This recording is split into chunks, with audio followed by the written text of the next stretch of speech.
In the summer of 1958, in the steel town of Gary, Indiana, the eighth of 10 children was born into a small, two-bedroom house on Jackson Street. His name was Michael Jackson. His father worked the mills and ran the family with an iron discipline. His mother filled the home with music. In that crowded little house, a once-in-a-generation talent was about to emerge.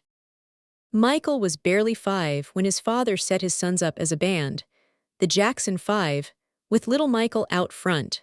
The world had never seen anything like him. A tiny boy with the voice and the moves of a seasoned star. Signed to Motown, their first single, I Want You Back, shot to #1, making Michael the youngest singer ever to top the American charts. But fame came at a price. While other children played, Michael rehearsed for hours under his father's strict eye and toured the country, tutored backstage between shows.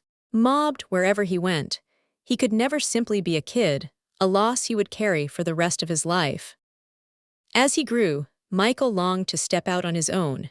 In 1979, teaming up with the producer Quincy Jones, he released Off the Wall, a dazzling blend of pop and funk that announced him as a solo force. It was a huge success, but it was only the warm-up for what came next. In 1982 came Thriller. It became the best-selling album in history, and it has never been beaten. Billie Jean, Beat It, the spine-tingling Thriller. Song after song became a phenomenon, and the music videos turned television into an art form. At the next Grammys, Michael won a record 8 awards in a single night.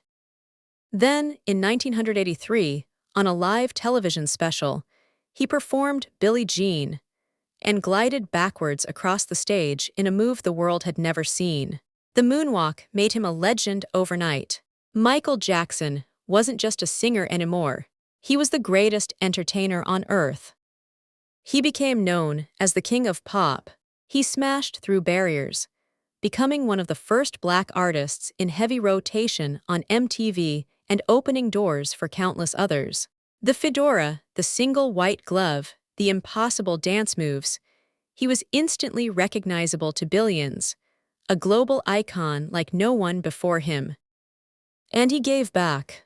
In 1985, he co-wrote We Are the World, uniting dozens of stars to raise millions for famine relief.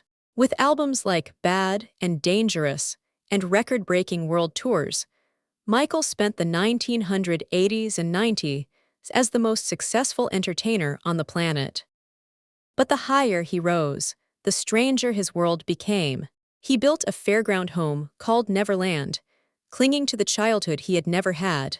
A skin condition slowly changed his appearance, and the tabloids turned his every move into a spectacle. Behind the dazzling fame, Michael grew increasingly isolated and alone. His later years were clouded by serious allegations of child abuse. Michael denied them completely, and in 2005 he stood trial and was acquitted on every count. The claims have been argued over ever since, and remain one of the most painful and divisive parts of his story, a shadow that has never fully lifted. In 2009, after years away, Michael was preparing a spectacular comeback, a run of London concerts called This Is It. He never made it to the stage. On the 25th of June, he died suddenly at the age of 50 from an overdose of medication. The world reacted with stunned, overwhelming grief. Michael Jackson sold more than 500 million records and is remembered as the most successful entertainer who ever lived. His was a life of breathtaking genius and deep complication, dazzling and troubled in equal measure. But when the music plays, the world still moves the way he taught it to. He remains simply the King of Pop.